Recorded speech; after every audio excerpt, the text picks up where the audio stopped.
Hello प्रिय विद्यार्थियों, आपका माजिसा एजुकेशन व पीआर एजुकेशन यूट्यूब चैनल पर स्वागत है।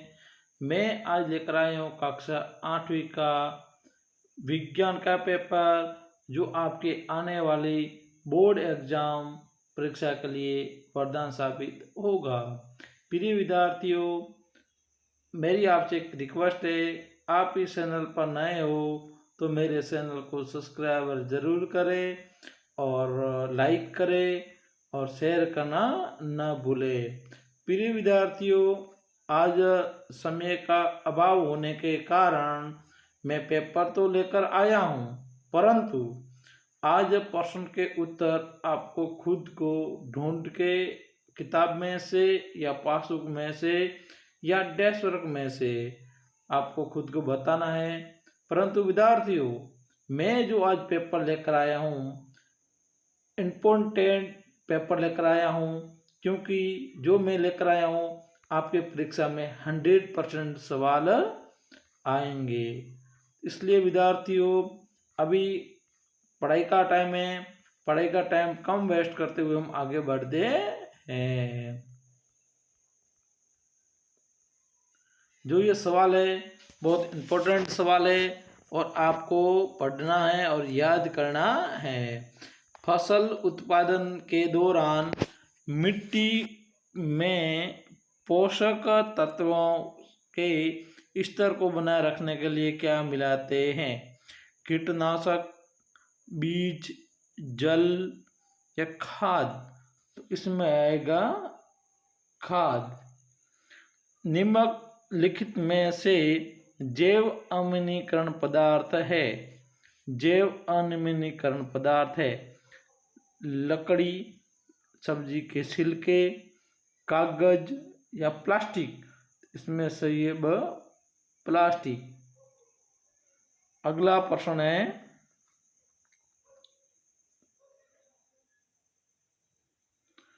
सोडियम धातु को सामान्य ताप पर जिस द्रव में रखते हैं वह द्रव है? जल, पेट्रोल, मिट्टी का तेल, नींबू का रस? जो भी है आपको बताना कोष्टक में है। अक्षय प्राकृतिक संसाधन के उदाहरण है। अक्षय प्राकृतिक संसाधन के उदाहरण है वन, वायु, कोयला या पेट्रोल? इसमें कौन सा सही है वो आपको बताना है।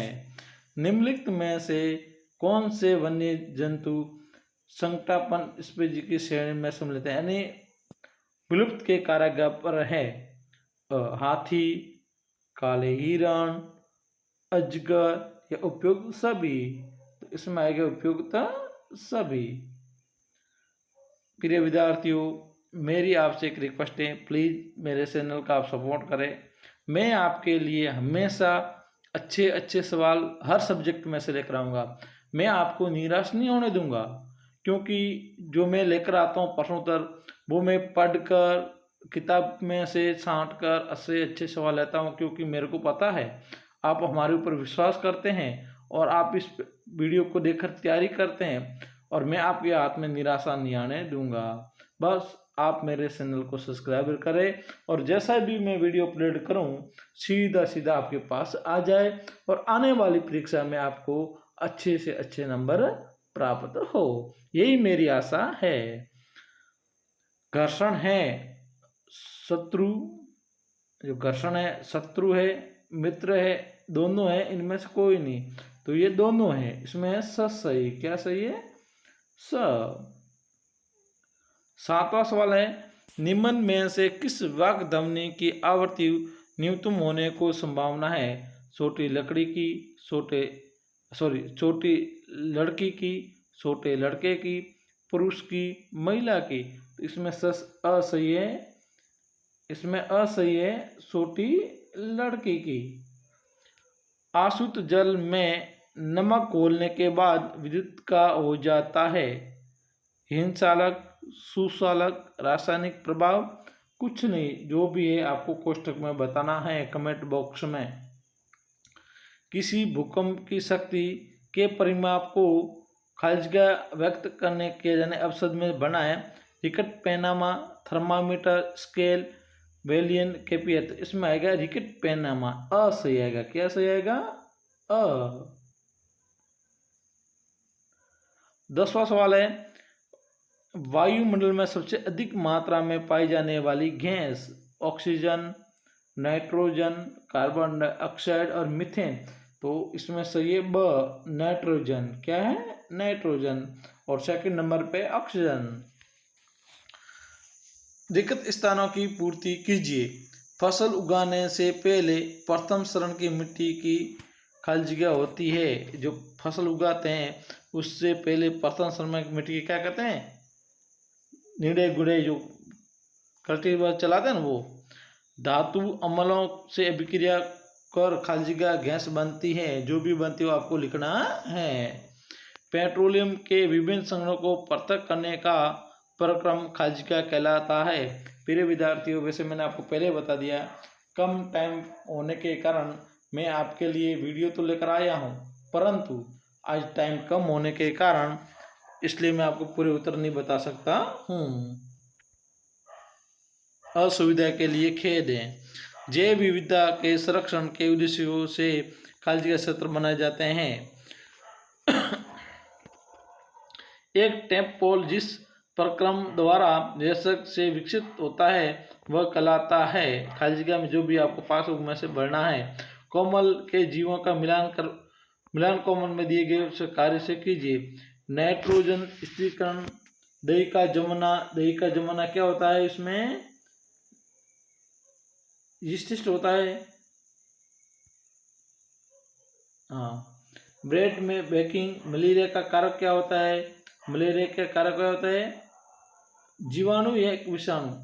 और एडिस का कारक है, एडिस कारक है जीवाणु। हैजा का कारक है, जो भी आपको बताना, प्रतिजैविक उत्पादित है, यानी एक के जो मिलता है वो बताना है, दूसरा जो मिलता है उसे बताना है, आपस में कौन किससे मिलता है वो आपको बताना है। चलते हैं अगले सवाल पर। पॉलीथन क्या है? पॉलीथन एक ऐसी है जो जमीन के ऊपर गिरने के बाद उसको गलन नहीं होती है, उसका गलन नहीं होती है और वह ऐसी की ऐसी पड़ी रहती है और जमीन को अनउपजाऊ बना देती है और पशु के लिए भी हानिकारक है।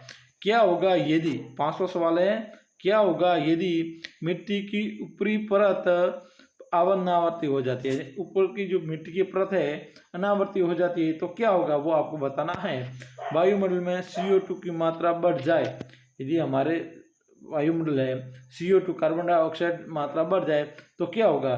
तो यदि हमारे वायुमंडल में CO2 की मात्रा बढ़ जाएगी तो हानिकारक होगी। कैसे होगी? हानिकारक होगी। मनुष्य में निषेचन प्रक्रम को समझाइए। मनुष्य में जो निषेचन प्रक्रम होता है, अंडा से शुक्राणु में निषेचन होता है, वो आपको समझाना है। आकाश में तड़ित मेघगर्जन की घटना एक समय पर हमसे समान दूरी पर घटित होती है। में तड़ित पहले दिखाई देती है तथा मेघ गर्जन बाद में सुनाई देता है। क्या आपकी इसकी व्याख्या कर सकते हैं? तड़ित, जैसे मेघ गर्जन होता है, बिजली चमकती है तो पहले बिजली चमकती है और बाद में गर्जना सुनाई देती है, ऐसा क्यों होता है उसके बारे में आपको यहाँ लिखना है। पासबुक में ढूंढ के, और ये सवाल बहुत इंपॉर्टेंट है बच्चों, जो मैं सवाल लेकर आया हूँ बहुत इंपॉर्टेंट सवाल है। कुशालक व हिंसालक के उदाहरण से तंत्र बताना है। कुशालक और हिंसालक में क्या अंतर है वो आपको उदाहरण से बताना है। तड़ित से अपने सुरक्षा के 3 उपाय बताइए। तड़ित होता है जो बिजली न गिरे, तड़ित, उसके लिए उसका उपाय क्या है, उसके आपको 3 उपाय बताना है। तो उसका पहले तो खुले मैदान में पेड़ के नीचे खड़ा नहीं रहना चाहिए और जब तड़ित गर्जना ज़्यादा होती है तो खुले मैदान में आ जाना चाहिए। ऐसी जगह पे नहीं खड़ा रहना जो सुनसान हो, आपको अपना ध्यान रखना चाहिए। क्या आकाश में तारे गति करते हैं? जी, आकाश में तारे गति करते हैं, उसके बारे में आपको बताना है और ये बहुत अच्छा सवाल है बच्चों, इसकी आप तैयारी करना। आज मैं जो भी सवाल लेकर आया हूँ बहुत अच्छे सवाल लेकर आया हूँ, परंतु मैं आपको प्रश्न उत्तर सहित लिख कर नहीं आया क्योंकि आज मेरे पास टाइम बहुत कम था, तो घरेलू के कारण घर पे कोई काम था, मैं उसमें बिजी हो गया। परंतु याद आया कि बच्चों को वीडियो भी अपलोड करना है और विषय सब्जेक्ट भी देना है, इसलिए थोड़ा लेट हो गया। इसलिए मैं सॉरी मांगता हूँ और आपको तैयारी अच्छी करनी है।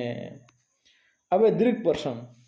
खाद निष्पादन से आपका आशय समझाइए। आपको इसका आशय समझाना है।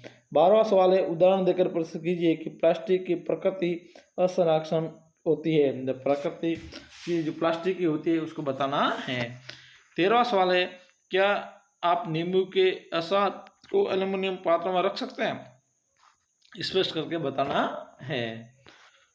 और 14वां है, समझाइए जीवाश्म ईंधन समाप्त होने वाले प्राकृतिक संसाधन क्यों नहीं है। जो जीवाश्म ईंधन है यदि वो समाप्त होने वाला है तो प्राकृतिक संसाधन क्यों नहीं है, उसके बारे में बताना है।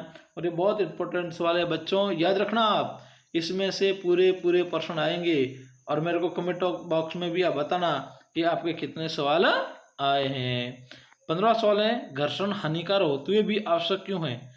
जो घर्षण होता है वो हानिकारक है पर फिर आवश्यक क्यों है, उसको आप उदाहरण द्वारा समझिए। यानी ये हमारा दुश्मन भी है घर्षण और मित्र भी है, ये क्यों है वो आपको बताना है। 16 है, भूकंप से बचाव के लिए क्या क्या प्रयास करने चाहिए। जब भूकंप आता है तो हमको बचाव के लिए क्या करना चाहिए। सबसे पहले हम पक्के मकान में हैं तो जैसे ही भूकंप आता है घर से बाहर जाना चाहिए और ऐसी जगह पे जाना चाहिए जहाँ कोई भी हमारे ऊपर गिरने की वस्तु न हो। और वाहन चलाते हैं तो जैसे भूकंप की आपको भनक लगे तो आपको वाहन वहीं रुक कर बाहर आ जाना चाहिए। जो भी ऐसे हैं बचाव उसके बारे में आपको बताना चाहिए। कृत्रिम उपग्रह क्या है समझाइए। जो कृत्रिम उपग्रह भारत के जो वैज्ञानिकों ने बनाए वो क्या है उसके बारे में आपको समझ जाना है। अब निर्णयात्मक प्रश्न, वो आपके बहुत इंपॉर्टेंट प्रश्न है और अच्छे प्रश्न है। आप विद्यार्थियों तैयारी के साथ रहना, ये पेपर आपके 100% आएगा। 100% आएगा। निबंधात्मक प्रश्न है, सिंचाई किसे कहते हैं। जल संरक्षण करने वाले सिंचाई की 2 विधियां का वर्णन कीजिए। जो सिंचाई किसे कहते हैं, जो समय पर हम पौधों को, जो हमारे गेहूँ चावल सरसों को पानी देते हैं उसको सिंचाई कहते हैं। और इसके कौन कौन से, एक तो ड्रिप, फुहारा पद्धति, बूंद बूंद सिंचाई वाला, जो भी आपको बताना है। कृषि कार्य में उपयोगी निम्न औजार का वर्णन कीजिए। आपको ऊपर वाला नहीं आता, नीचे वाला हल क्या काम आता है, कुदाली क्या काम आता है, कल्टीवेटर हल जो होता है फसल बुआई में काम आता है, कुदाली खरपतवार में काम आती है, कल्टीवेटर जो फसल जो एलडी होती है उसको काटने में काम आती है। उसके बाद थोड़ा विस्तार से आपको बताना है। अब है 19वां सवाल, निम्नलिखित में से अंतर स्पष्ट कीजिए। बहुत इंपॉर्टेंट सवाल है बच्चों, ये तो आपके आएगा। 19वां सवाल है, निम्नलिखित में से अंतर स्पष्ट कीजिए। वन्य प्राणी उद्यान और जैव मंडल आधारित बताना है। चिड़ियाघर अभ्यारण्य के बारे में बताना है। संकटापन और के बारे में बताना है। वनस्पति जात और प्राणी जात के बारे में बताना है।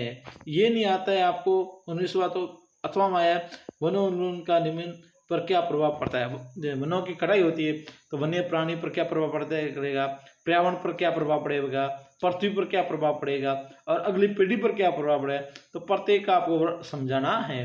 प्रिय विद्यार्थियों, जो आज मैं पेपर लेकर आया हूँ ये मैं आपको वादा के साथ कहता हूँ इसमें से ही सवाल आएंगे, एक भी सवाल बाहर से नहीं आएगा। 20वां सवाल है, निम्नलिखित की व्याख्या करो। अब सर्वे तरंगे, प्रासर्वे तरंगे, श्रेय तरंगे, ये आपको तीनों के बारे में बताना है। ये नहीं आता है तो मानव कान का चित्र बनाइए, धमनी के सुनने की प्रक्रिया को समझाइए। जो हमारे कान है उसका चित्र बनाना है, उसकी धमनी सुनने की जो प्रक्रिया क्या है उसके बारे में आपको समझाना है।